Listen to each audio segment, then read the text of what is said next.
it should go just like we talk normally. Right. That's the idea. We ain't trying to, pretend like, we ain't trying to, because we can curse. We can do the, you know what I'm saying? We say the hell we want. He is Maestro Styles. I'm Trey Fraser. We are back with you once again. You're listening to the Barbershop Sports Talk podcast on the SME Network. You can reach out through us at barbershopsportstalk1@gmail.com. Hit us up on the Facebook page and through Instagram. And hit us up on Twitter at barbershopspor2. Maestro, what's going on, man? Cooler, man. Never dead, never die, man. Quick shout out to homeboy out in Columbia Heights in the DC area. My man broke into the Five Guys, didn't steal nothing. Caught on camera making burgers, cleaned up, and rolled. He broke into Five Guys Saturday night. Was he an employee? Nah. He's just a random dude? Random cat. Broke into Five Guys the other night, Saturday night, made himself something to eat, cleaned up, rolled out. Just like that, huh? Real simple. He ain't want no money. Nigga was hungry. Wow. Nigga wanted to go and make a burger. They grass-fed cows up in that motherfucker. So wow. He wanted him you know what I'm saying? You wanted him a burger? Wanted him an official Five Guys burger. And I fucks with Five Guys burger. Did he get caught or he just rolled out? I don't think he got caught, but he's on camera. They know what he look like. I just don't think they caught him. Oh, wow. At least since I heard. That's crazy. You know what I'm saying? Also, shout out to your boy, Bomani Jones. Oh, yes. The Caucasians. Turned up on ESPN, you know what I'm saying? Yeah, shout out to the old boy with the Caucasian shirt. Niggas ain't like it. But Bomani did him. You got to understand what the point he's trying to make there, people. It's not to offend anybody, but it's basically, look, if we talking about the Redskins, the Indians, and all this stuff, you know what I'm saying? It just drives the same reaction as, this Caucasian shirt. But here's an interesting point about that, though. They're actually selling that T-shirt. Oh, yeah. I saw it on Facebook. Yeah. ASAP. Yes. All right, now let me throw this at you. Let me play devil's advocate since we saying it ain't no big deal and people shouldn't be mad. Right. Totally devil's advocate. So, what if Skip Bayless came on first date? Oh, that reaction. With a shirt that said niggas. Oh, you already know. You already know. Son. Stephen A. will body him right there on the set. That nigga wouldn't make it to the set. I think Michael Smith might come through and clothesline that dude or something, man. Yeah, but I just thought that was interesting. You know what I'm saying? Niggas saying it don't make no difference, whatever. Right. I just thought that was a little interesting point to bring up, man. I mean, it seemed like this week, man, it's been a whole bunch of week of people staying at other people's houses, man. Odell Beckham staying at Drake's house while he finishing his album Views from the Six. This is supposed to be his make or break album. I heard Joe Budden talking about on his podcast last week, asking people like, did he feel like Drake reached his peak? Yep. And I think it's an interesting conversation, and we ain't gonna get too much into it, but I think it's an interesting conversation because Drake done had hits, hits after constant hits. Oh yeah, he's that dude. And now to this point where he released this joint called Pop Style with Kanye and Jay, which I didn't really care for. Jay got publishing for one line. He literally rapped one bar, half a bar, making a mill off of that, and got publishing off of that. Then he came out with this other little dance hall joint, whatever. Right. The dance hall joint probably popped because it is that's his niche. Right. But I mean, it didn't really stick out to me. It wasn't nothing hot, but it made me, when I listened to them songs, I listened to the songs first, and then I heard Joe Budden talking about that he was releasing the joints, and you know what I'm saying? I don't know, man. I'm worried about Drake and his his focus or that, but I think he's due for a classic at this point. Is what the point I'm trying to get to. He's due to have another classic album, and right. just based on the songs I've heard, I'm not necessarily sure that this is about to be a classic. Oh, okay. So you know, okay. there's maybe he just needs some cats in there that's gonna really, you know, push him to I don't be know what he could be. I don't know what the fuck the issue is, but well, I don't think it's an issue at all. I just think that at this point, we need a class, like Take Care, the joint with the Lord knows Rick Ross record, the Make Me Better Nicki Minaj record, the joint with Rihanna, like those. Yep. That was a classic album, or at least people touted as that. Right. And then he came with the joint, the Nothing Was the Same, and then the little mixtape that came out as an album, whatever. 2 albums that was like, it was, you know, it was Drake had some bangers. It's like, now you got 2 out the way. Now it's kind of like, all right, we just need another classic from Drake if he's gonna be the best, especially with all this, you know, all the Meek Mill shit that been happening, that had happened, and you know, with him, you know, all the ghostwriting shit, like the stuff with Mill and Nicki and all that. Yeah, we really need a classic from Drake. It feels like it's in the air that we should be getting a classic. And just based on the 2 songs I heard, right, led out to a great start. Man. Yeah, I don't have a problem with Odell Beckham Jr. staying in Drake's house. It's funny you mentioned that while I was in New York for the weekend, and you know, before I get to that, I just want to send a special shout out to the Henderson family. My godmother, Clarine Henderson, she passed away last year of breast cancer, mm-hmm. So Friday was the 1-year anniversary of her death, and my god siblings, they all got together and said, you know, let's have a 1-year memorial at the Brownstone in Bed-Stuy. Family was there. Everybody was, you know, cooped up in the house, and everybody had nice things to say. We kind of had some time to reflect on her life and everything. So shout out to them. They did an awesome job. And, you know, shout out to my god sister Janelle. She was diagnosed with Hodgkin's lymphoma back in December, you know, 8 months after her mother passed away. So she's been dealing with that, and I have to say that she's been dealing with it very well, and, you know, keeping her head up and holding her head to the sky. I actually had the opportunity to give her a gift over the weekend. She was, you know, very appreciative of it. You know, she loved what me and Debbie had to say. We had, you know, what we gave her and everything. And, you know, for you listeners out there, she has a blog that she started, and she's documenting everything from day one when she got diagnosed up until this point. And she's been putting some things on paper, you know, putting it in the blog. And wanted to let you guys know that if you go to www.thevalleyofthedrybones.wordpress.com, that's her blog site. Has some things that will inspire you or any family members or anybody that you know that's, you know, battling this thing called cancer. Yeah. So, you know, again, shout out to the whole Henderson family. I love you. Can't wait to, you know, do it again next time. Here's another thing I want to take from my weekend in New York, man. That FanDuel struggle is real, man, up there. Mm-hmm. So Friday afternoon, we get to New York, and I have the FanDuel app on the phone. Right. So I'm getting ready to set up my lineups and everything. And as I'm ready to hit the submit button, there's this pop-up that comes up and says, you can't play FanDuel. Are you because serious? Yeah. So, you know, that with bitch somebody tracks your location. Yes. So, because like you said, all these apps got this location thing. The FanDuel app has that location thing. So if you in New York State, whether you a resident of New York or a resident elsewhere, you can't play FanDuel.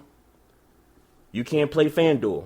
That had me burnt up. Wow. That had me burnt up. So I had to, you know, dig on the computer and search this rule and stuff, and they said, yeah, it don't matter. If you come within the state of New York borders, you cannot play FanDuel. Damn. I actually tried to go to the website on the laptop at my father-in-law's house. Shut it down. It shut down, man. It said, so oops, something went wrong. You better check with your administrator. And I'm like, dang, they already know. They know. Damn. They know. I thought you had to be a resident of New York to not play. But, for anybody that plays FanDuel out there and don't know what the deal is, I just told you right there. Man, get y'all shit together, FanDuel. Yeah. I mean, whatever you got to do, man. It's fans in New York, man, that's trying to get it popping, man. And if y'all don't get it popping, state of New York and governments and all that, understand that not we, because I'm from D.C., but they gonna find something. They gonna find a way to gamble, whether you like it or not. Sure.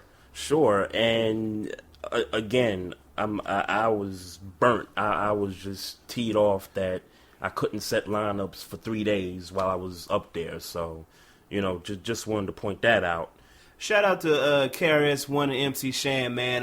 It appears that this battle shit is real. I was on Facebook and saw that MC Shan had released a 3-minute freestyle video dissing, went straight a cappella, dissing KRS-One, and then I heard recently that KRS-One has already responded. Right. So apparently this back and forth shit got real. I know a lot of people sent comments and things saying that they enjoyed the fact that we brought that up last week. So that's just a little update. I still gotta look at the video, man. Yes, I gotta check out the KRS-One joint. I saw the MC Shan joint. Man, believe it or not, he did have, he had something to say. I mean, considering he was an old head or whatever, but he had something to say. So, yeah, I bet he did. Yeah, I mean, he had it was alright. It was alright considering. Shout out to Rachel Bush, model Rachel Bush. Apparently, she on Instagram talking about stalking LeBron. Nah, she ain't stalking LeBron. LeBron was in her DMs. No, it ain't no stalking going on. You know what I'm saying? But shout out to her, man. You know what I'm saying? Don't be doing that, shawty. Don't be putting Instagram posts talking about with Bay. Nah, nigga, he ain't Bay. She home wrecking right now, yo. He ain't Bay. But LeBron, man, stop being messy, man. Stop being home wrecking, man. Yeah. She on that Alicia Keys. Nah, don't do that. Come on, what? Mashonda was already a rap for Mashonda. It was already. It might be a rap for LeBron James' wife. Nah. You don't know. Nah, you never know, man. Don't break up. Nah, hey, Rachel Bush, stop breaking up a happy home and don't compare Alicia Keys to that situation, man. Hey, fellas, on a serious note, the former defensive end for the New Orleans Saints, Will Smith, gunned down in a so-called road rage incident in New Orleans over the weekend. Was with his wife. At the time, his wife also got shot in the leg. Yeah. She made out okay. Unfortunately for him, he's no longer with his family and everything. So rest in peace to Will Smith. Absolutely. Another senseless act of violence. I know these things are, it's very, repetitive, but unfortunately, things like this happen from day to day. It happens all the time, quite frankly. But it's just a warning to just kind of keep your eyes open and just be aware of stuff. Let's first and foremost, rest in peace. And irregardless of anything that I'm about to say in these and what's been said and what's been heard and whatever I'm about to get into. At the very end of the day, no matter what's real and what's fake, is that life is precious. I just can't imagine why it had to result in somebody dying. But with that said, I did a little digging, did a little talking, and just kind of gathered some opinions and things like that. So here's the first thing. New Orleans apparently, and please anybody when y'all hear this, if y'all know anything different, correct me. New Orleans is what's considered a stand your ground area. I agree with that. Which no. Like in the same means that Zimmerman killed Trayvon Martin with the whole stand your ground law. Yep. In New Orleans, it's a stand your ground area. Apparently, Okay. I didn't fact check it, but that's what I'm hearing. Okay. So, Cardell Hayes, the guy who murdered him, his defense is going to be, big 300-pound guy came out here approaching me, talking reckless, rah. Right. I was scared for my life. I shot him. Right. That's what his defense will probably be, that's just me speculating. Unless there was a witness out there that's, brave enough to come forward. You're right. That's something that potentially can happen. Here's the other. This story gets a little. Again, all of it is obviously speculation. I certainly don't. I don't want to draw judgment from speculation, so I'm not going to do that. But I'll just put out what the hearsay is, and I allow you or the listeners to take with it what they want to take from it. Here's my thing. Well, first let's deal with the hearsay. Will Smith apparently knew the cop. Him and Pierre Thomas actually knew the cop who allegedly killed Cardell Hayes' father. Right.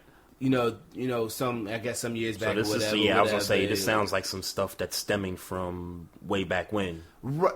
I'll leave you to your opinion. Right. You know what I'm saying? Right. I'll tell you what I think, but I'll leave you to your opinion. No doubt. So there's that. Tyrann Mathieu knew the cat. Mm-hmm.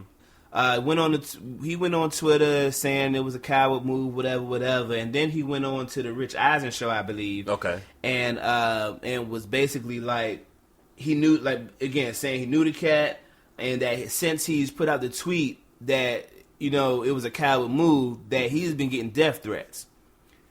He won't stay. He's from New Orleans, Tyrann Mathieu. Right. He won't stay in New Orleans for more than 48 hours for fear of his life. Mm-hmm.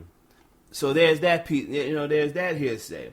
Here's what I'll say. It's weird to me. It's odd to me that I'm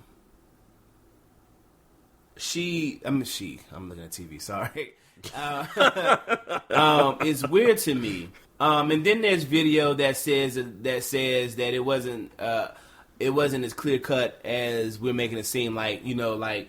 Okay, Cardell Hayes was behind Will Smith. It was just a fender bender, and then it all popped up. Right. There's video suggesting that there was an exchange before then. There was little role play and shit going on before he actually hit Will Smith in the back of his car, whatever. Right. There's that. So if that be true, apparently Will Smith got out the car. When he got hit, he started barking, womp, womp, womp. Right. Cuz popped him. Sure. Then, not knowing Will Smith's mood at the time. Well, it ain't got nothing to do with Will Smith's mood. Well, no, it doesn't, but... if you...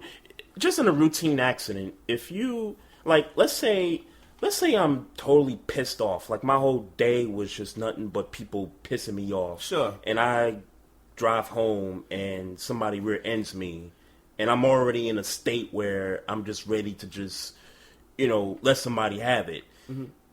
Bad place, bad time, unfortunately. Chances are somebody rear ends me in that state, I might bark at them.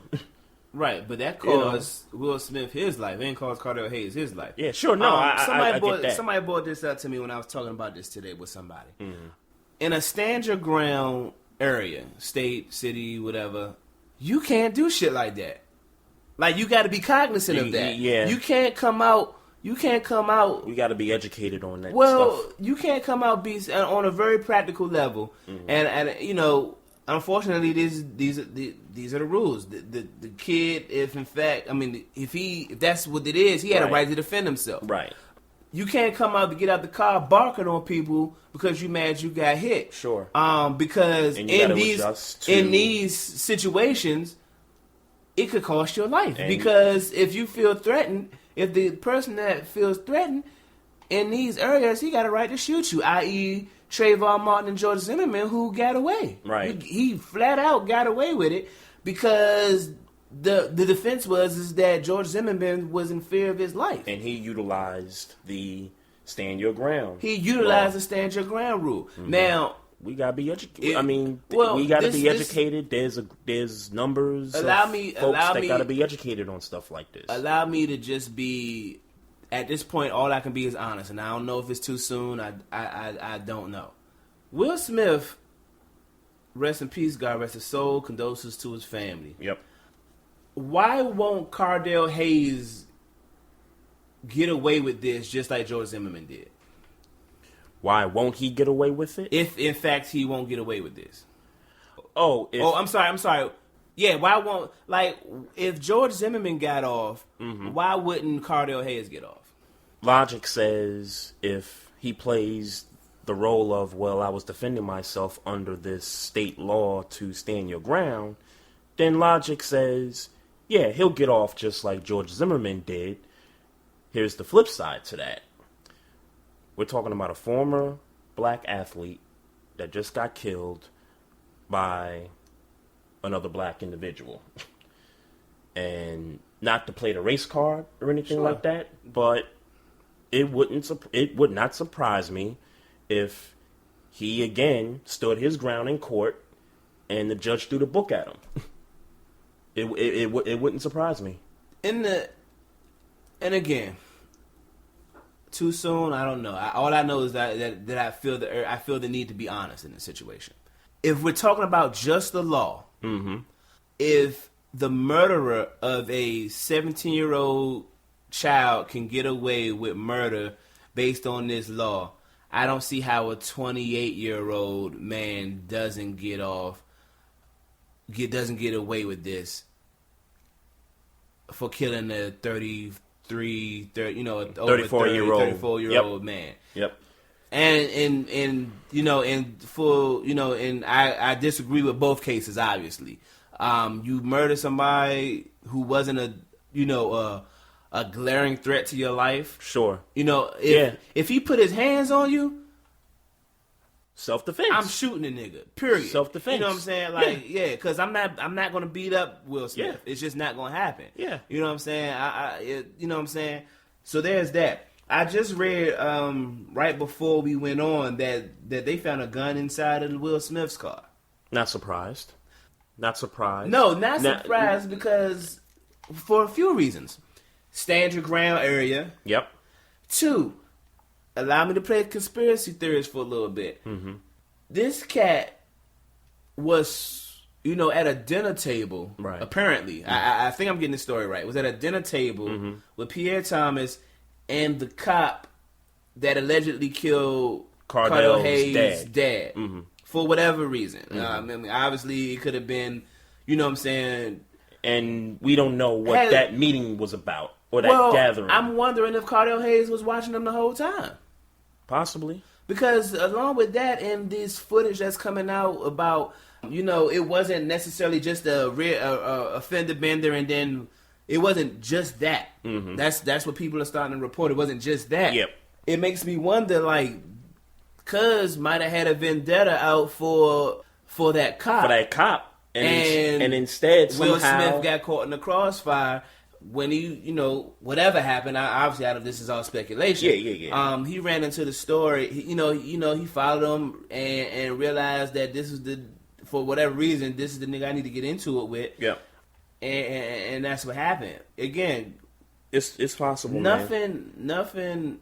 If in fact he shot Will Smith out of some type of spite for the cop, right?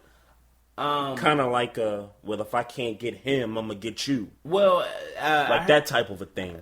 Kind of paraphrasing Stephen A. Smith when he talked about it this morning. I think it's senseless. It's senseless in the fact that you don't know that cop and Will Smith's relationship, if that's going to affect the cop at all. Yeah, Will Smith was totally innocent, and again, I'm going to keep on pushing the fact that this is all speculation because I don't have any facts, and I don't want nobody to feel like I'm posing this as fact. I'm having a conversation.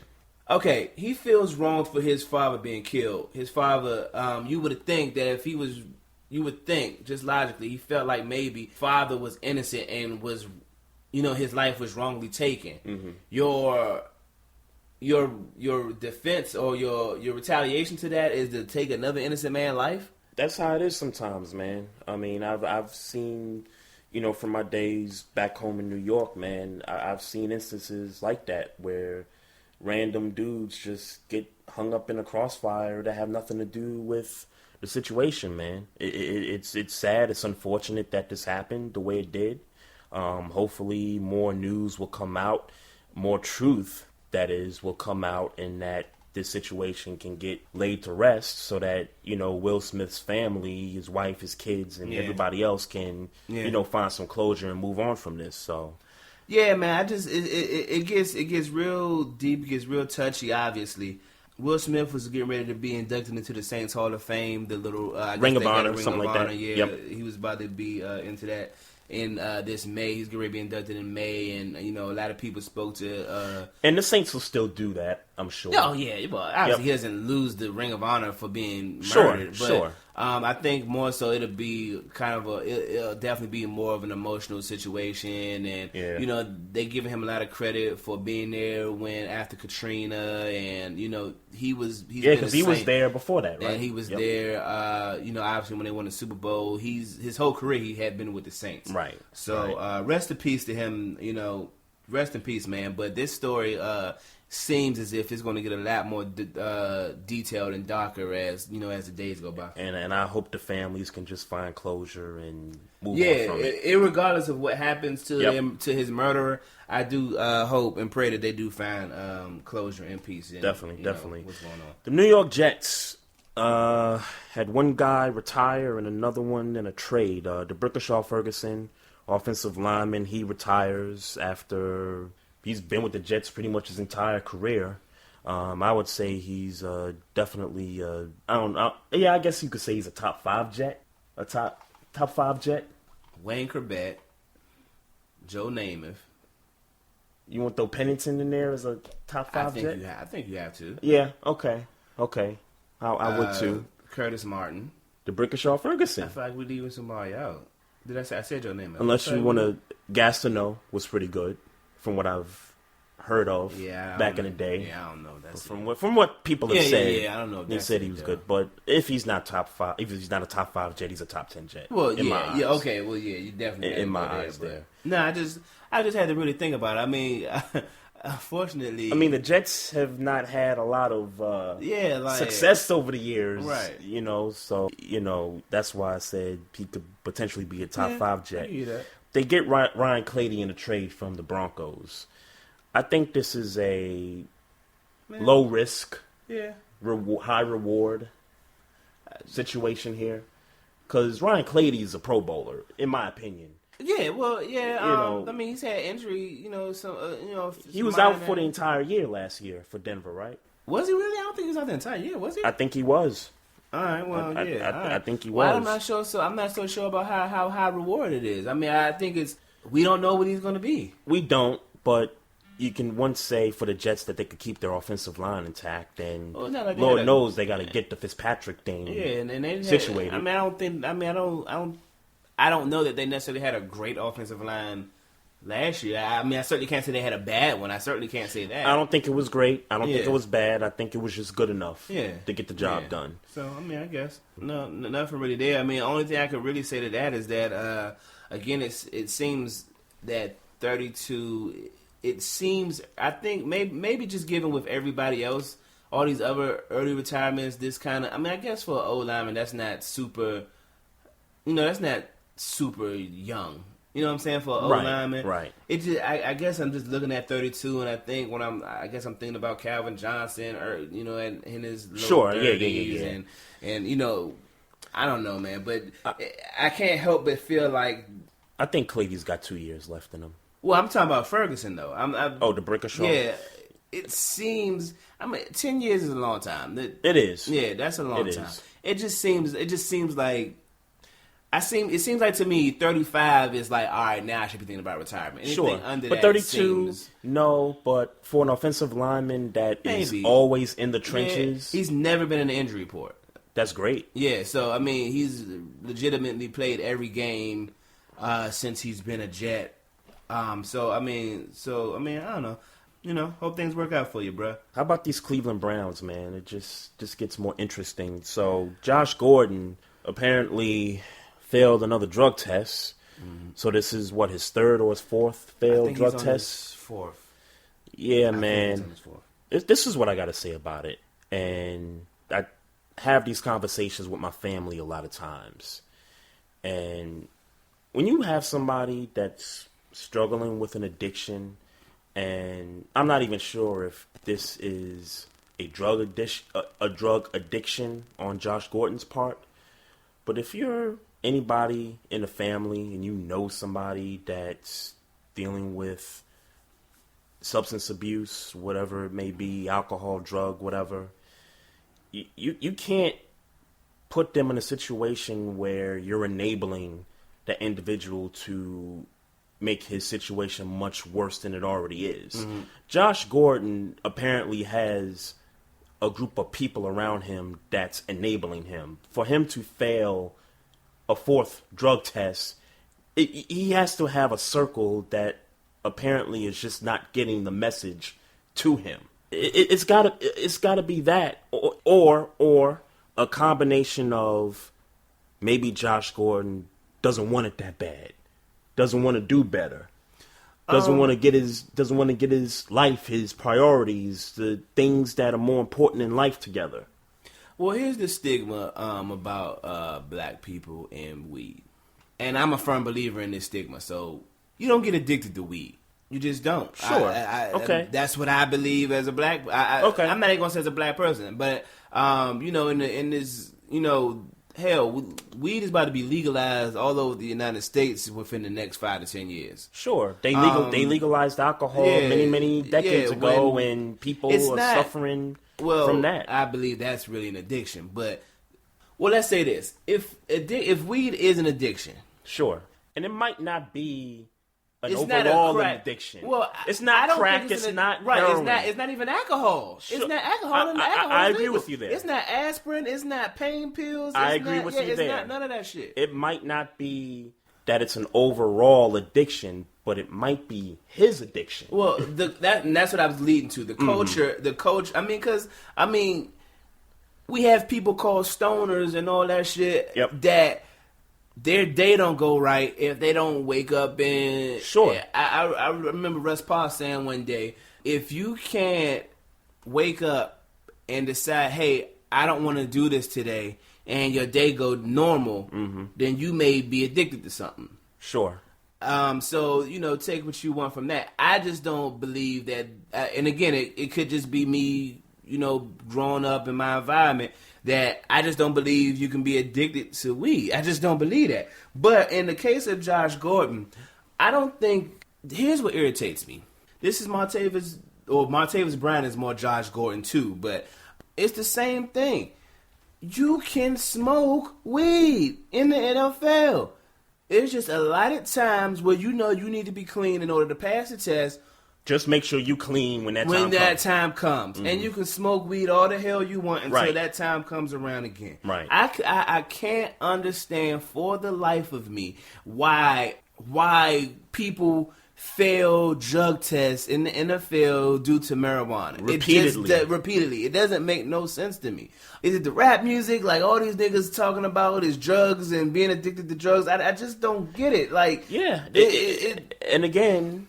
It's I'm not going to blame it on rap music, but this is what I'm going to say. It's not an overall addiction. It might just be Josh Gordon's addiction.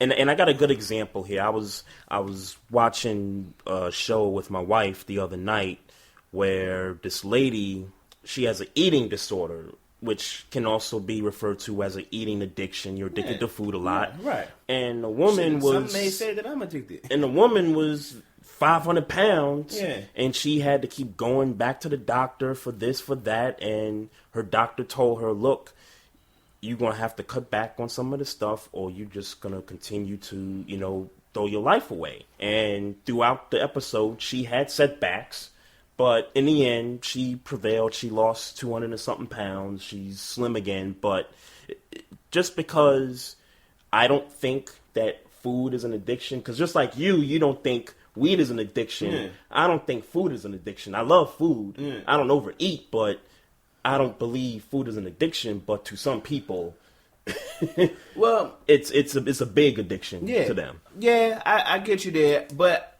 and you might be right. Might be an addiction. It might be just that because some people have addictive character. Like it's in their characters. It's like habits. They just Some people just have addictive personalities is what I was trying to say. Some people just have that shit. Like if you watch a certain show every day, if you don't watch it one day, it fucks your whole mood up. Like, you know Exactly. what I'm saying? Like, people have, like... It's like a shit fix. like that. Yeah, it's a vice. Yep.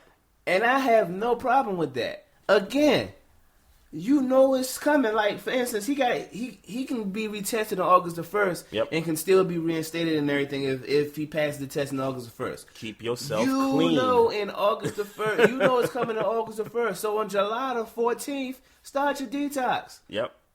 Pass the test. Buy gallons of cranberry juice. Get reinstated.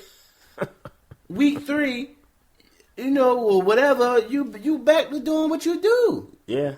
And who knows if he could do what he did. Because he's been absent for 3 years. Irregardless of the fact that, irregardless of that, if the goal is to get back in the league, and obviously he's trying to get back in the league, he fucking signed up for reinstatement. So he's trying to get back. Like, my nigga, when you ain't know when you got reinstated that you was going to get drug tested? And it goes back to the circle that's around him.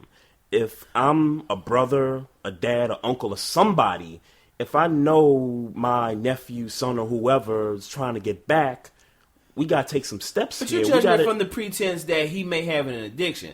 I'm judging it from the pretense that you can't get addicted on weed, and the fact that you just refuse to be disciplined enough. But unfortunately, it might be an addiction, and an addiction can sometimes cloud a person's judgment. I mean, and I guess all you know, signs point to you saying, you know, to your point that he may be addicted. Maybe I'm just being, you know, I don't know. Because again, stubborn. I go back to the example I use. I love food. I'm not addicted to food, but somebody out there might be addicted so much that they gain 300, 400 pounds off of it. Well, and can't live without it. And then some people judge an addiction that, you know, a serving size is 2 slices of pie. If you eat a whole fucking pie, you might be addicted to pie. There you go. I mean, that's some people may characterize that. Yeah, I get you. I get you. And again, you're right in the fact that all signs point to that. But I just don't believe you can be addicted to weed. I believe that it's more to the fact that he's just being stupid, and there's so much money on the line for him. I don't know his background. And you're right. Maybe it's not that complex. Maybe it is just a matter of, okay, I need to kind of balance out my weed intake, if you will.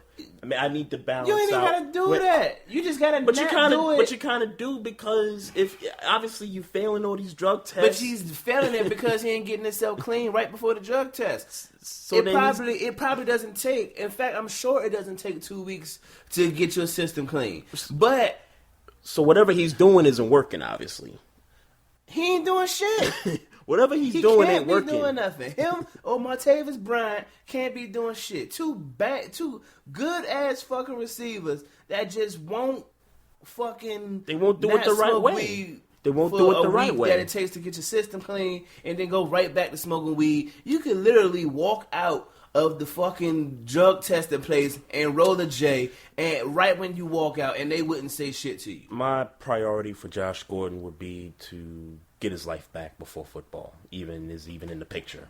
Johnny Manziel is apparently being roommates with Von Miller, or I guess Von Miller kind of brought him into the whole thing here. On TMZ, they called Johnny Manziel outside some club at TMZ. You know, just asking him about, you know, him liking the party and all that. And the Bama was obviously fucked up when he was fucked up on TMZ, dog. He mentioned that he wanted to play ball. Any team that took him, he'd be with it. John Elway is a good guy. He wouldn't be against playing with Denver. And, you know, Von Miller had been kind of advocating that in the past, just saying, you know, that'd be a good look or whatever, we'd hold him down. Yep. Then he was like, you know, he been staying with Von Miller. You know, he been staying with him out there, whatever. Von Miller put out a Instagram post with the movie Step Brothers, the Will Ferrell, John C. Reilly joint. Oh, yeah. Okay, so he put an Instagram picture where, you know, they was posted up with the sweaters and put Johnny Manziel head and, you know, right. You know, and was like, that's my brother, whatever. Memes but right there. yeah, that's my brother, but we ain't sharing no house. Johnny Manziel came and responded, was like, you know, my fault, I ain't mean to put you out there, whatever. Right. And you know, that was that. Then I heard that Josh Gordon Yep. is staying with Johnny Manziel. That's what I heard. We got some connections. Yeah, here. it's like niggas staying in each other's houses and shit. That's what I was talking about off the rip. Like niggas is talking about, yo, we staying in each other's houses. I don't with know what part Odell of the game Beckham is that. and 'Cause these niggas is getting Drake. Yeah, these niggas is getting guap. I don't really understand. But I'll say this about Johnny Manziel because I don't want to get too far off topic. Right. Johnny Manziel, you know what's funny? Was wild. I'm starting to feel like a team is going to pick him up. Jerry Jones. I don't know who. Jerry I Jones. don't know how. I don't know why I feel this way. But when I listen to him, and I was listening to countless ESPN pundits talking about there's no way that Johnny Manziel gets a job, and especially after he didn't it looked fucked up on the Jones. I get it. Here's what I give you. I feel like now because everybody's saying no. Right. It's like it's in my spirit, like something about to happen. Here's what I give you 3 candidates. Dallas, because Jerry Jones seems like he can revive guys' careers. John Elway, because of the whole Von Miller thing. And speaking of Von Miller, it seems like he's trying to, I guess, invest his time into trying to get Johnny Manziel back on his feet in some way, shape, or form. I don't really think so. It seems that way. Yeah. I don't know for sure. Yeah. And the third team, you're going to laugh at this, San Francisco with Chip. This is the type of move that the Niners would make with Chip being there. I don't think Chip more so because I don't think that Chip would like Johnny Manziel because Johnny Manziel going to do what Johnny Manziel want to do. That's a good point. I don't, you know what I'm saying? Chip Kelly is kind of like that. Like, do what I say or you off the team. Right. Something like that. Jerry Jones, obviously. I mean, I agree with you there. Mm-hmm. The second team you mentioned was the Broncos. I don't know that Von Miller got enough pull. And I was gonna say that's if Von Miller's got the pull to do that. I don't necessarily know about that. I mean, I think if the cap thing has really fallen apart, yep. I mean there might be something because they could get Johnny Manziel. For that's right. And Von Miller is on the franchise tag, right? Yeah. Okay. But they I mean, because the cap, don't seem the cap thing is gonna work out. Mm-hmm. They got Sanchez for the low. I think they can really, I can really consider it. If I had to take a stab in the dark for a third team, Rob Gronkowski is a party animal. I mean, and granted, he don't get in no trouble per se. Neither does Johnny Manziel, really. Right. Well, outside of this whole hitting this girl thing. Right. Which I guess is a big deal. But right. You see Belichick? I mean, no, I don't. But if I had to, I gotta play guessing game now because, like I said, I feel like it's something in my maybe to try out. Maybe just maybe. 3 teams: Dallas, New England. And I know you might feel like this is a shot, but if y'all could pick up Trent Richardson, I don't see why the hell y'all wouldn't give him a shot. Baltimore. Trent Richardson.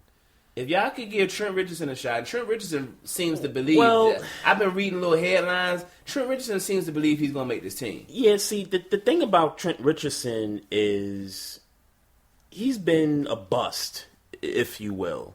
It's more about what he hasn't done on the field versus Johnny, which is more about the off-the-field stuff.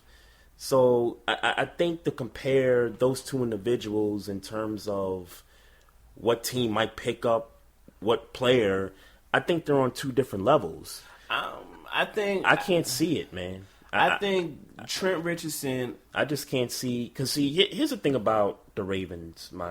Shout out to Raven Nation #. Fuck y'all niggas. You know what? And that's real. You know what? If I had this keyboard, I'd slap you over the head with it. But that's how I'm gonna wear my hat for the rest of the motherfucking show. Really though? That's how I'm gonna wear my hat for the rest of the fucking show. Yo, Steelers Nation, man. I'm about to get this keyboard over here. Steelers Nation, man. But here's the thing about the Ravens. They don't like a lot of attention. And Johnny Manziel brings a lot of attention with him. Thus, I don't think the Ravens even have a shot or even a thought of bringing Johnny Manziel in. Well, sure, no. I mean, obviously nobody I mean, well, at least from what we know, nobody has a interest in Johnny Manziel. Right. But again, just playing. Again, it's based on nothing but something I feel. Sure. You know what I'm saying? I give you a team, Kansas City, and I say that because I think about what Andy Reid did for Michael Vick when he was in Philadelphia. After that whole thing. Yeah, but it was more like after he came out the mud, though. Johnny Manziel is in the middle of his mud right now. Even with Vic coming out of prison, I would have to say he was still in the mud. To me, he was still in the mud until he could get on the team, practice, do what he's got to do, play here and there. I think jail and halfway house was the mud. Well, yes. I mean, yeah. Physically, that was the mud. Yeah. But just from an entire, image standpoint, he was still in the mud even when he got to the Eagles. Yeah, but I think the difference between Manziel and Michael Vick is that I think you're talking about two different muds here. Like, you know what I'm saying? Like, jail is the fucking mud. And that's somebody why somebody talking about your image. Right. All right, like there are players in sports in general right. that are per se in the mud because of their image. Right. You know what I'm saying? I think that's not the same. And that's more the reason why I say Andy Reid. Because if he can get Vic out of that mud, I'm sure there's a possibility that he could look at Johnny and say, you know what? I don't think it was so much that I don't think Andy Reid got him out that mud. I think Michael Vick, where because he worked shit out with Peter. Only thing Andy Reid did was give him a team to play on, and when I guess it was McNabb at the time when McNabb started to might have been Cobb. I'm sorry, it might have been Kevin Cobb at the time. Whoever the quarterback that was teetering that gave Michael Vick a shot. McNabb was still there, and then they traded him to the Redskins. Yeah, so whoever the hell gave Vic the shot because their production was going down. Yep. He gave Vic a shot, and Vic. Sure. I remember that whole situation. He did what he did. I don't want to say he was great in Philly, but he did what he did. Yeah. And there was that. Redskin fans know. Yeah. They know. But I'll be honest with you, man. If I really think back to Vic's, Philly shit. I mean, he had that Redskins game, and it's not to say that he wasn't good. I mean, he got a little better, but his completion percentages was still shit. Oh, sure. You know what I'm saying? Like, it was more about him becoming a leader. It was more about him, not getting into nothing. That offense was pretty potent, too. It was pretty potent for about 60% of the season that year. I mean, we were talking about give Michael the MVP and all that stuff. We were. I guess some people were. I was. Yeah, I definitely was. But yeah, I mean, but it was what it was in Philly. So I'm not gonna feel like he wasn't doing nothing in Philly. But back to Johnny Manziel. All that to say, Johnny Manziel, man, he need to get his shit together. But I really do feel like, even in the midst of all this, that somebody's gonna give him one last shot this year. Jerry Jones. Yeah, somebody. I'm gonna keep toting that. But I'm gonna tell you. But here's why it might work. If he goes to Dallas, he's not starting. He's not gonna start, but he could definitely be the heir apparent to a aging Tony Romo. That's how he gonna get in. But that's how he gonna get in the shit. Yeah. That's how he's gonna get in the shit. And because Romo with the back injuries and all that stuff, he might get hurt this upcoming year. I doubt it, and I tell you why. You doubt that Romo's gonna get hurt? Romo's gonna get hurt. I mean, he might miss a game or two, just off of, but it won't be back a collarbone. They better run the heck out of Alfred Morris. Exactly. They're gonna run the shit out of Alfred Morris and Darren McFadden if he stays. They better run the football like 900 times this season. Tony Romo is they both better get 900 carries if they want to save Tony Romo. Yeah, I'm serious. Like I don't think they're gonna have that happen. Right. This is a good segue since we're talking about the Cowboys. Greg Hardy, he had a recent interview with Adam Schefter from ESPN, and obviously you can guess what the interview was about. It was about Greg Hardy basically telling his side of the story and how he's trying to change his image and how the whole... He would never put his hands on a woman. Yeah. All that shit didn't really Shout out to Steve Smith Sr. He said some things on Twitter and was like, yeah, bruh, we not buying all that. But to get into that, though, I don't mind the interview. Adam Schefter, he's one of the best in the business. You know, props to him for getting the interview. I didn't see it. Some people thought it was a very awkward interview just because of the answers Greg Hardy gave. And, I mean, what do you expect? I mean, you don't expect the guy to just be like, yeah, I popped her in the face. You know, what? I choked the bitch. Like, you know what I'm saying? You don't expect that. Shit like that, yeah. You know what I mean? But it was another vehicle for Greg Hardy to try to clean his image up after what we saw in Dallas last year. Apparently he didn't do a good job. No. I mean, go back to talking about Brady's wife and all that stuff, and then the little outbursts in the Giants game on the sideline. So, yeah, I don't have a problem with it. Michelle Beadle had some words to say about it, though. She was like, why is ESPN giving this guy the outlet to say what he's got to say and blah, blah, blah. I mean, okay. I understand her view, but... Well, I could see... What I would say about it is, I could see how somebody may think that was too soon. Because of what we saw. Yeah, like we saw season. this in the season. Shawty, you know, with the the bruises on her neck and on her arm or whatever. Yep. Like it just felt like it was too soon to hear his side of the story. And I get, you know, he trying to get a job and, you know, he trying to clean up his image for the He's sake still on of, the Cowboys. No, I don't think he's on the Cowboys. I feel like I remember distinctly somebody saying that he was unemployed. Yeah. So, chat room, holler at us. Yeah, but I feel like I remember distinctly somebody saying that he was unemployed. Okay. But one way or the other, it was about trying, you know, again, like you said, it was about damage control, trying to repair his image. Yep. And things of that nature. And he apparently, and again, I didn't listen to the whole interview. He went away and pissed that off. You know, basically not taking, he didn't feel like he did nothing wrong, so he didn't go on to this interview admitting any type of guilt, apologizing for anything. Yeah. He went in like, nah, that ain't what I do. That ain't, you know what I'm saying? Never hit a girl in my life. Yeah, like he said something about, I'm a Christian. Something to the effect of him being a Christian, and Christians don't move like that. And it brings like, more attention, more bad attention to him at this point. At the end of the day, shut your ass up. Like, just stop. Like, my nigga, like, come on, man. You can't... then the interview, I guess in everybody's mind didn't really go well. From what I heard, didn't really go well. Then, I guess the write-up on the interview, and I'm not sure if Adam Schefter did the write-up or who did the write-up. Yep. But the headline said something to the effect of Greg Hardy has changed his ways.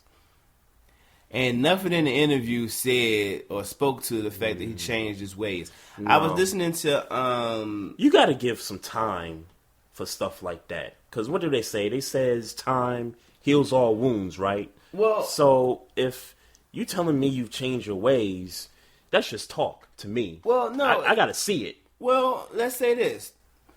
We don't have a means to see it. That's no, sure. Yeah, well, I disagree. I beg to differ here. He ain't hit nobody's. What did we see on the sideline? Or are you just referring to? I'm talking about domestic violence. Okay, that's what the story is about. Okay, it was about domestic violence. Okay, okay.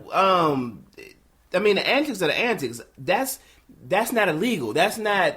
Sure. I mean, that's ethically wrong, but on a different kind of level. Sure. I mean, to be honest, a lot of that stuff, and I feel like I defended a lot of that stuff during the season because not necessarily the Tom Brady thing, but more so like when he be getting in other players' shit. Yeah. Like, if you fucking up my money because you ain't doing your job, yeah, I'm getting your shit, and it may seem a little childish, like the special teams thing. That was a little dust up. Yeah, yep. Right. You know what I'm saying, but.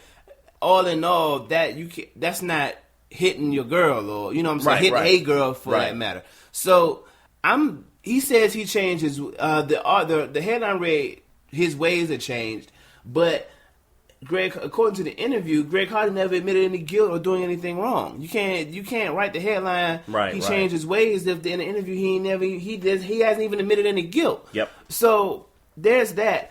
Schefter took a lot of backlash apparently because he wrote that statement, or he's getting the backlash for the statement. He's changed his ways. Yep.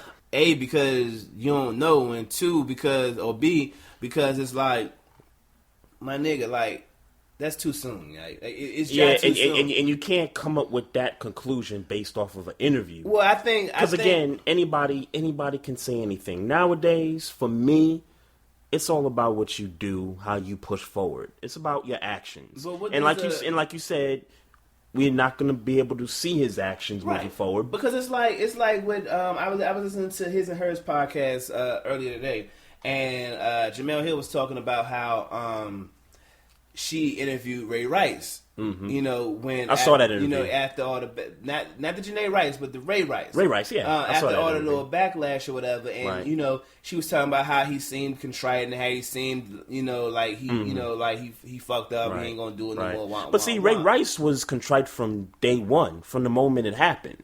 But that don't mean he still ain't hitting her. No, it doesn't. But all we have to go like. Here's what she, you know, kind of said in her story. Mm-hmm. You know, they talked about how they met him at the Super Bowl in New Jersey, whatever. Yep. He seemed like this, you know, extremely nice, you know, nice cat, whatever. Months later, he come out, he knocking bitches out in the elevator. Right. And so he knocking bitches out in the elevator. Then he comes back to do the interview with Jamel Hill, and still seems like the same contrite person at the Super Bowl. Right. But you're not about to sit here and say, oh, he's all good, innocent, whatever. After you just, you're not gonna get that visual of him. Not right away. Out. No, you're never gonna get that visual out of their head because you know not right away. You might forgive somebody for what they do, but you're never gonna forget. Oh, you're not gonna forget.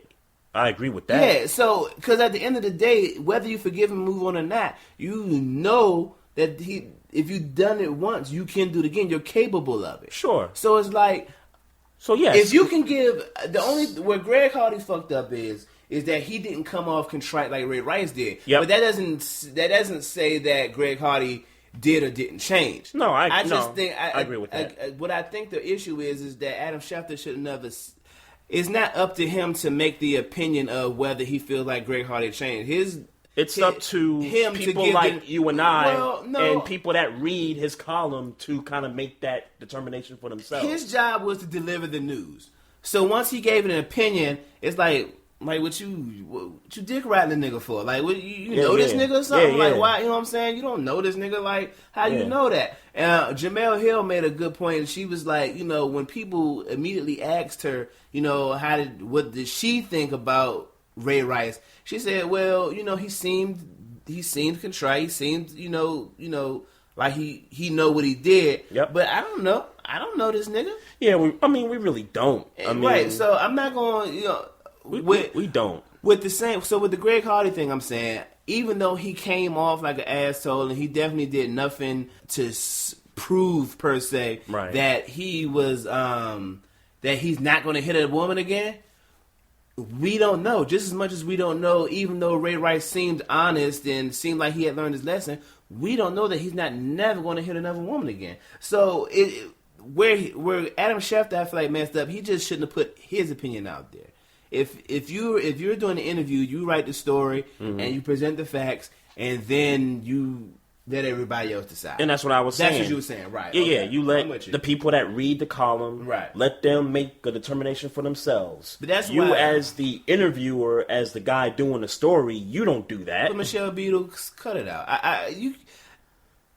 You don't know that man's struggle, Slim. Like, you don't know what's going on with him and his life, even though he's saying some shit that might sound fucked up or whatever. You don't know what he's doing. He might really be on the path that he might really never hit another woman again. He might just not. Like Ray Rice might hit another motherfucker again. It's possible. No, you know what I'm saying? So don't come for ESPN in the sense that they don't have the right to put that on. They got every right to put that on. Yeah, she came for her own employer. Yeah, and all it's their job to get content. Yeah. And that was a good. I mean, Michelle Beadle. It's a good idea, man. AKA Cameron Diaz. Where she looked just like Cameron Diaz, I guess like a broke version of it, an older version of Cameron Diaz. That remind me. Somebody told me Jamel Hill looked like Yoda. Wow. yeah, man. Wow. I was like, wow. All right. Wow. Well, shout out to Manny Pacquiao. I did want to get that out of the way. Manny Pacquiao beat Timothy Bradley in the 9th round, knocked him out. I'll say this: he fought Timothy Bradley, who he had already fought 2 times before. Yep. People clamoring about the whole Mayweather-Pacquiao rematch. I think Pacquiao should just go ahead and I don't want to see it. Just go ahead and lock it up, bro. You looked good on your, you looked good on your last fight.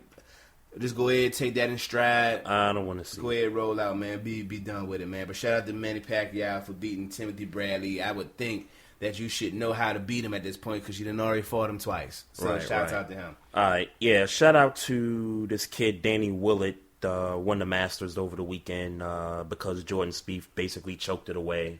So for you golf people out there, nigga, not Tiger Woods, man. Point blank period.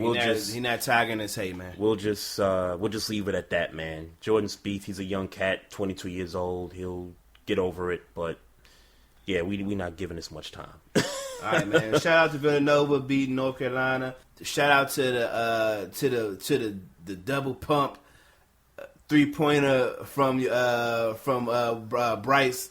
You know what I'm saying? Bama, that shit was amazing. Yes, it was. Then Villanova came right back. Shout out to the boy Chris Jenkins. I think he's from Hyattsville, Maryland. Hit the game winner, and he's declaring for the draft right now like he should. ASAP. Yo, they won 77-74, by the way. That was the most epic finish I've ever seen in a national title game, man. Probably in sports, if anything, man. Yeah. That was so epic. We picked North Carolina, if I remember correctly. Yeah, we definitely picked North Carolina. And man, I missed the entire first half going into the second half of the game. But when I turned it on, I mean, Villanova was just giving it to them. I mean, 7-point lead with like 9-8 minutes left, and it was crazy. I was like, wow, like this team really came to play. Yeah. But shout out to Jay Wright because he's been deserving of this for a long time. Shout out to his many Steve Harvey suits. I've never paid attention to his attire. I don't know if he wear. I don't know this, but them little what you call them shits with the lines straight down the suits. The nigga wear the vertical, the vertical lines. I don't know. I don't really. I can't remember the name. But the nigga's wearing them he's wearing that suit every game that I've seen him play or coach. Right. In the NBA news, Knicks interested in David Blatt.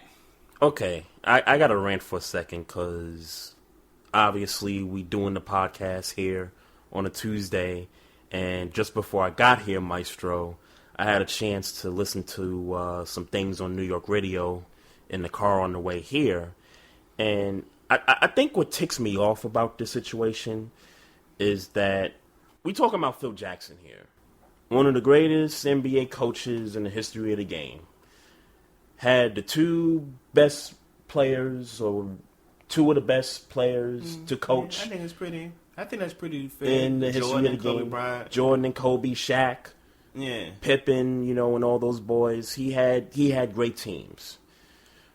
But what infuriates me about this situation now is that Phil Jackson is 70-something years old right now, and he's taking this vice president position with the Knicks, and he's trying to coach the team through whether it be Derek Fisher, who's gone now, or whether it's Kurt Rambis right now. Look, man, if you want to coach a team, coach a team. You don't want to coach a team. I mean, but stop it, because look, he don't want to coach a team. Okay, that's fine. There's guys out there like Tom Thibodeau that openly admitted he wanted to coach the Knicks. I mean, going back to his days when he was an assistant under Van Gundy all those years. He wants to coach the Knicks. You kidding me? He ain't going to run a triangle. And that's my problem. It seems like, and I could compare this to any business that's out there, any business owner that's out there doing their thing, it seems like these folks who are at the head of their organizations care about ego more than results. Yeah. Tom Thibodeau is going to get you results. This triangle with these current crop of players right now, it ain't working. I'm sorry. Phil, let your ego down. Well, let me say Go this. get Tom Thibodeau. Go get Mark Jackson. I don't care. Anything's better than Kurt Rambis right now. Well, Kurt Rambis riding this. Well, obviously he didn't roll the season out, but here's the thing: hopes were so high in New York at the beginning of this year, and I felt like everybody thought Porzingis wasn't going to work out, and he for all intents and purposes in his rookie season has worked out. Yes. People felt good about who was running the point at the time? Who was running the point? Who was that guy? Calderon, wasn't it? Calderon was running the point. People seemed enthusiastic about him in the beginling. They pick up Aflalo out of free agency. Robin Lopez. I don't really know what he's been doing. Derek Williams coming off the bench. People felt okay about this team and that they could build into something. Here we are at the end of the year, and you fired your coach, which the whole Matt Barnes thing, I think, had a big issue to do with it, combined with him not having the ability to coach these players with this talent on this roster. Yeah. But go ahead. So there's, but given that he only been coaching 2 years. Yeah, but he had a bunch of D-leaguers his first year, man. Right, so we can't count that season, right? We can't. We can count this season. This season, where he got fired, is kind of what we would say, like mid-season, maybe mid-season. That's not enough time to give a fresh new coach time to develop. If we gonna say the year before was kind of a wash. But let's be honest here, and I've made this comment many times on the show here. Derek Fisher cannot coach. He can't coach me. How do you have Porzingis on the bench in the fourth quarter of these games? The dude is a rookie. He's 20 years old. The guy's got fresh legs. Why is he on the bench at the end of the game? Give him an opportunity to hit a game-winning shot. Come on. He can't coach. I've been saying, once they made these moves this past offseason, my question was always, can Derek Fisher put it all together and coach these NBA players? He couldn't do it. Well, he couldn't do it. Mid-season, I don't feel like we gave him an opportunity to see if he could really put it together. I think he's had an opportunity. How? If you said you gave him players. You gave him what you're saying is that you're giving him a half season to figure out if he can coach. Well, that's essentially what you're saying. Yeah, and again, I'll throw the whole Matt Barnes thing in there, which is why I said I think that what happened with that situation. I'm just dealing with your one point that he can't coach. He can't coach. We haven't given him a time. This is his first coaching job. Now, I will agree. This is what I'll agree with. Obviously, they gave him a job fresh out of playing. Fresh off of a playoff series with the Thunder. That's not the best idea, but we saw it work for Jason Kidd. And Jason Kidd had NBA players. He didn't have Jason Kidd had a roster of NBA players. That's my point. So that's the reason for Jason Kidd's success. And he can coach. Well, wouldn't you agree that he can? I know the year in Milwaukee is not panning out, but this is what I'll say. This is what I'll just say about Jason Kidd being able to coach. I don't know, because when you look at the Brooklyn Nets, I'm convinced. When you look at the Brooklyn Nets, right? How many coaches did they have on their team for real? Paul Pierce, Kevin Garnett, right? Joe Johnson, OG, right? Like their team, Brooke Lopez, Brooke Lopez was kind of young, but Darren Williams, like they had, and I'll just talk about the old guys. They had three legitimate people that were pretty much the same age as Derek Fisher. Sure. And after that 1 year with Brooklyn, what did he do his first year in Milwaukee after Milwaukee had a 15-win season? They won 41 games in his first year. And that's when I was convinced. I'm like, whoa. what they had. I mean, nobody knew about the Greek Freak and some of these other cats that was like on the Jabari team. Parker, Jabari Parker was injured. But they brung over Carter Williams. And Bayless and all them. So, nobody knew these cats. You know what I'm saying? He improved that win total. But he didn't improve that. He had a part in improving that win total. Let's say that. Yeah. That's fair to say? Yeah. That's fair to say. Is it also fair to say that Milwaukee's roster is way better than the Knicks roster? Is it fair to say that? I think so. Because I think... I mean, just talking about last year when they won... last year... When they went to the playoffs. They had, like you said, they had Greek Freak. They had MCW. They had... even though Parker was injured, they had rosters where, again, you talked about that same year, D. Fisher had freaking D-League players. And an injured Carmelo. Right. So it's like, if you give Derek Fisher an opportunity to play with the the coach for the at least a Milwaukee Buck caliber roster. This year's Knicks ain't even better than last year's Milwaukee Bucks. Just roster wise. I agree with that. Just roster wise. I agree with that. So it's like you never gave Derek Fisher an opportunity, a Jason Kidd type of an opportunity.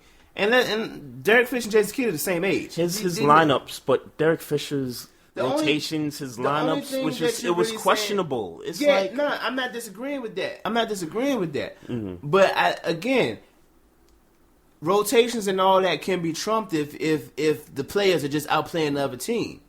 Sure. You know what I'm saying? So the problem is, or part of the problem is that they just didn't have the peoples. Getting back to Black. My personal opinion is, hell no. Black need to go sit up under somebody for a few years. Yeah. He just needed... This is not international basketball. Point blank period. Phil, Mark Jackson, or Tom Thibodeau. Make it happen. But we know. Drop your ego. Nah, but we know why it's happening though. We know why David Blatt is the interest. He's a puppet. Phil, coach the team then. But because here's what happens. He can't coach. He don't want to coach the team. Here's what happens. Because see, this is why I can't stand guys like Jerry Jones and other owners that think they coaches and stuff. And not to compare them to Phil, because Phil actually is a coach. But with his GM hat on, I know you want to get the credit. I know if you can take the Knicks to a title. First title since 1973. You be a god in New York. I get all that, but I'm sorry. What's happening now? You gotta take some of the. If you gonna take the credit, you gotta take the blame. Well, he damn sure ain't.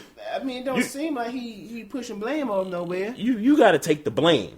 Well, you can make a case, and I'm not making the case, but you can make the case that they blame Derek Fisher for that 10-game losing streak prior to him getting fired. Yeah, no, I agree with that. Yeah, you can make that case, and it's like, well, Phil, you hired him, so why don't you stop hiring your buddies?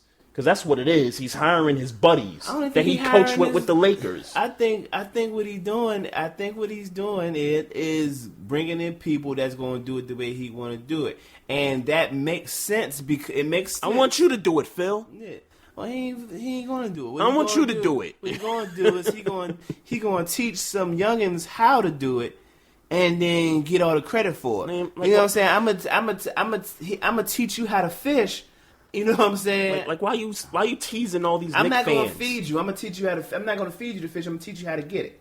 And that's what he's doing. Teasing these Knicks fans, man. I mean, including myself. You heard about the NBA? Apparently next year. Nike's taking over the jerseys from Adidas, whatever, and they're planning to put ads on the jerseys, like Mountain Dew right here. I'm not with that. Of the Knicks jerseys. They do enough advertising in the arenas, on the. But when we watching games, on the board. When we watching games, though, we not seeing the billboards as much as. If it was on somebody's jersey. Yeah, sure. It's all about I mean, obviously, we in a capitalistic society. Yeah. Come on, don't be like the WNBA. Don't do it, please. Because the WNBA, they got all types of patches on their jerseys and stuff. I don't know. NBA, don't do it. Don't do it. I think they're going. I'm sorry. They're expected to do it next season. Don't do it. They're expected. 2017. They're expected to do it in 2017. Apparently, they have been working on this for 5 years. Let's just put advertising on the basketballs. Let's just put let's put everything on the backboards. Let's decorate the rims with advertising photos and all. Let's do all that. I mean, come on! Don't ugly the game. Owners up. are keeping 50% of the profits, and the other 50% don't is ugly going the game into up. a pool, like a pool for team revenue. Don't ugly the jerseys up. They definitely gonna make some money off of it. They are, that's but gonna happen. The Warriors. Wait, I'm sorry. Yeah, it's all good. The Warriors. I had a chance to watch them against the Grizzlies Saturday night. The Warriors were getting kind of beat down in this game. And you could kind of tell because this would have been win number 71 if I'm not mistaken. So obviously, there's teams that's trying to knock them off and keep them from getting that record. And the Grizzlies, a Grizzlies team that doesn't have Marc Gasol and a bunch of other guys that's kind of beat up. They were playing their butts off Saturday night. They had 12-point leads, 10-point leads, and in the fourth quarter they gave it up. And, credit to Golden State, but Lance Stevenson, a.k.a. Born Ready, your boy was trying to go for the kill, the final possession of the game, and he made the mistake. I was telling my god brother this. He made the mistake of trying to take it to 3 defenders in the paint and got his shot blocked. And then got his own rebound, and there was a questionable foul that took place, but they didn't call it, and boom, the game's over. So, obviously, the Warriors went on the road again the next night, Sunday night, went to San Antonio, and I thought San Antonio is going to play all their guys. They're going to knock them off, and they're going to keep them from getting this record. Yeah.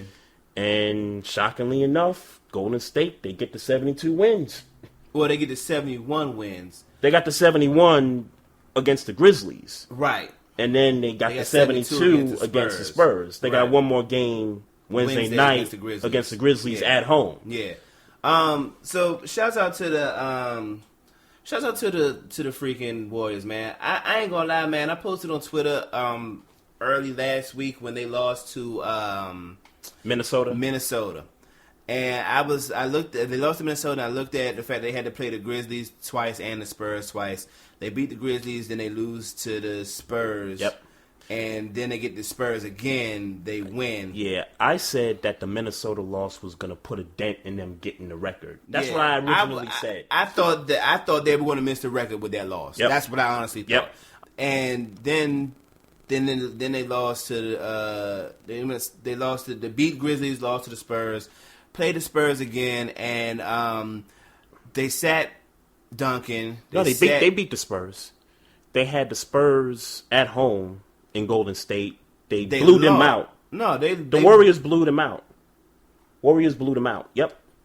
And then they won again on the 10th? And then they won again in San Antonio. Okay, all right, yep. my fault. Yep. So, first win for the Warriors since 1997. 1997, right. Yeah. Okay, so I got the first game wrong. Okay, yep. So they won. They won. All right, well, I'll take your word for it. Yeah. But they blew them out. Well, that kind of irks me then, because I feel like the Spurs. But remember what I was saying. The Spurs should be winning these games right now. They should be. And remember what I said earlier in the year was that I don't feel like we're going to get the pulse of how these two teams are going to play because I agree with you. They're not playing all their guys. Yeah, I agree with you, and I agree with you.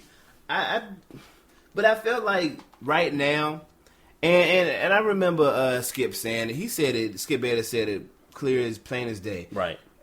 They're not going to play their players in attempts to stop the Warriors from getting this record. Right. They made it very clear that they were not going to. Sure. Well, they didn't make it clear. Skip said it that he felt like they weren't going to do that. And who knows? Maybe the Spurs in the back of their mind is like, wait till the conference finals. Right. I feel like maybe they might be, you know what I'm saying, making them making this record. You know, granted they beat the Grizzlies Wednesday. Yep.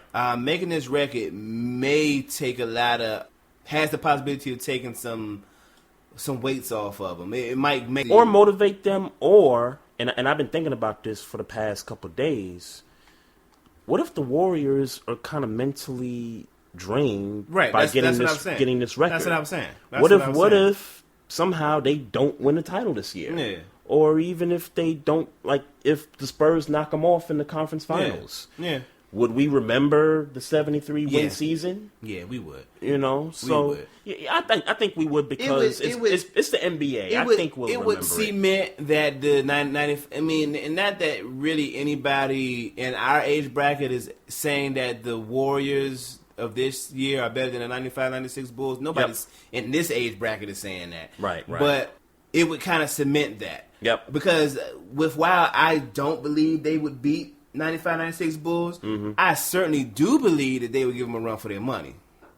I think they could give them a run. I think they would give them a run for their money. Of course. Jordan is Jordan. And get him, in the end, Jordan will get him. Jordan is Jordan. I think at the end of the day, if it had to come down to that fourth quarter guard versus guard, right. Jordan is going to do what he do, and Steph Curry, he'll try, but I don't think I don't think he does it in the end. He don't want that work. Nah. I don't think he want that work.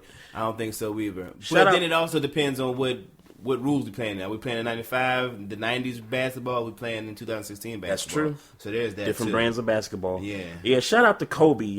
35 points against the Rockets a few days ago, and Russell Westbrook had a triple double in the first half of the game the other night. Yo, that dude.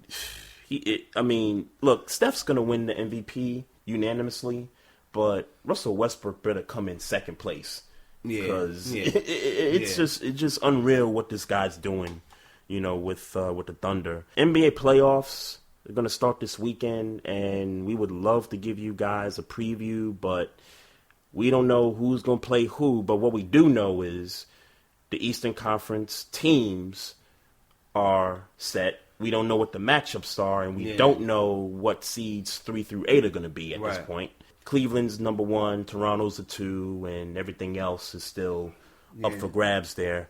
The West, we know what it is out there. The Rockets got an opportunity they got to win Wednesday to be in. Yep. If they don't, then Utah gets in. Utah wins. Yeah. Yep. So there's that. And Dallas clinched last night with a win. Right. Yep. Shout out to Steph Curry. The Kings played the Suns last week. He had a career high 15 assists along with 20 points. Right. So shouts out to him because I know for me that was the first time I really saw him do anything impactful in the NBA. Right. So shouts out to him on that note. And I did want to reemphasize Westbrook got an opportunity to break Magic Johnson's record for most triple doubles in a season this Wednesday when they play. I forget who they play, but they play somebody, and he'll have the opportunity to beat that record ASAP. Yeah. Hey, some quick baseball here.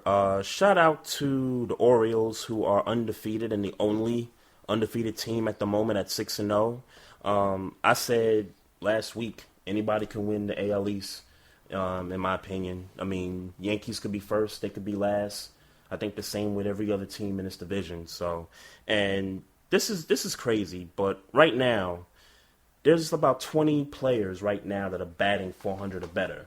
There's about 2 players now that are batting 500 or better. Mm-hmm. I don't know if I ever remember a time early after the first week of a season like this where you have that many players batting over 400. Yeah. Now, as we get closer toward the middle of the end of the season, they're going to be around 3 something. By next week, I think things will kind of get back to normal. Yeah, sure. I really can't put much stock into that because I don't know what the minimum at bats have to be for these stats to be relevant. You know what I'm saying? Well, it's not so much about the minimum at bats. What this tells me is that the hitting is outweighing the pitching at this point. Well, I say that to say is there somebody I don't know somebody who only had 3 at bats but hit 2 but got hits 2 out of those 3 at bats. That's six. Got you. That's Got 60, you. Got you. You know what I'm saying? You're questioning how many at bats did these players have? What's the minimum What's for the them minimum? to be on the list? You know what I'm saying? Because if it's a matter of that, you know, there could be a guy who only had 2 at bats, hit one, right, and then you right. at 500. Well, you know what I'm saying? Now I would imagine that the 2 guys you're talking about that's batting 500, they've been. I would hope they've been at bat more than twice. Well, here's the guys. This guy's name is Tyler White. He plays for the Houston Astros. He's batting .545. He's had 22 at bats. Okay. Jeremy Hazelbaker for the St. Louis Cardinals. He's had 19 at bats. He's batting .526. Okay. Some other names that you recognize: Daniel Murphy with your Nationals. Yeah, mm-hmm. He's batting 500. Mm-hmm. Oh, so I made a mistake earlier. There's 3 guys batting 500. He's had 18 at bats. Okay. Dexter Fowler with the Cubs, 22. Trumbo with the O's, 25. Manny Machado, 26 at bats, batting 400. You know, so there's some names here that you recognize. Buster Posey with the Giants. Mm-hmm. Yeah, 23 at bats. So on average, these players are getting a good 22 to 25 at bats, which is about where we're at for a week's worth of. Yeah, I would hope. Yeah, again, I would just hope that those guys are hitting. Yep. They're at bat, right? You know, right. enough for us to mention they at bat. You know oh what yeah, I'm saying? You know oh yeah, no doubt. No. I just didn't want it to be no sucker shit where they had 2 at bats and right. hit one. Oh, these names. I mean, again, these are some names that you recognize in these 20 names. So what I take away from it is early on, the pitching ain't doing as hot as some people predict it's supposed to be. So your Capitals, man. What they gonna do, man? They start the playoffs against the Thursday. Was good, man. Man, you already know what it is, man. We about to put in work on these bitch ass niggas. You know what I mean? Ovechkin, you know what I'm saying? Backstrom, you know what I'm saying? We getting it in, man. Hey, look, I'm gonna keep it a buck with y'all, man. I might not watch a hockey game the entire playoffs until I see that the Capitals are in the finals. They gotta get to the conference finals. Yeah, I get all that. It's gonna irritate the shit out of me when I watch. If I watch on the news and see we lost to the Flyers 4-3, I'm gonna be irritated. I'm gonna be so fucking irritated. Yeah, but you got some skeptical Caps fans out there, man, for sure. I'm not, and maybe because I'm not as invested into the hockey. As you know, I'm just not so invested in the hockey. I'm not so much. I'll say this though, since the playoffs start tomorrow, unless somebody can dethrone the Kings or the Blackhawks out west, I don't see why those two ain't gonna meet in the conference final again, and one of them gonna win the cup this year somehow. I don't see how anybody unseats them. I got the Caps, man. In the East, man, your Caps look strong. I tell you what. If y'all get by the Penguins, I think the coast is clear. They didn't because the Penguins, from what people told me at work, they've been whipping our ass for a few years. Yeah, you know, they've been, and they're the hottest team going in. So if that's the matchup in the next round, if that's the matchup in the next round, if y'all get by them, I think y'all gonna get to the cup. So there's that. Hey, folks, just want to remind you guys, if you go to SoundCloud.com and type in Barbershop Sports Talk, you'll see our red logo there, and all of our episodes from 1 to 29 will be there. Also, don't forget, hit us up through the SME Network, which is Stewart Media and Entertainment Network. Shout out to Doug Stewart, the homie. Shout out to everybody that's been listening in the chat room and giving us support. We want to thank you again. Don't forget, Maestro's on the Twitter at Barbershop SPOR2. The Facebook page is available to you as well. We got the Instagram at Barbershop Sports Talk Podcast, and the email is barbershopsportstalk1@gmail.com. He's Maestro Styles. I'm Trey Fraser. We'll holler at you guys next week.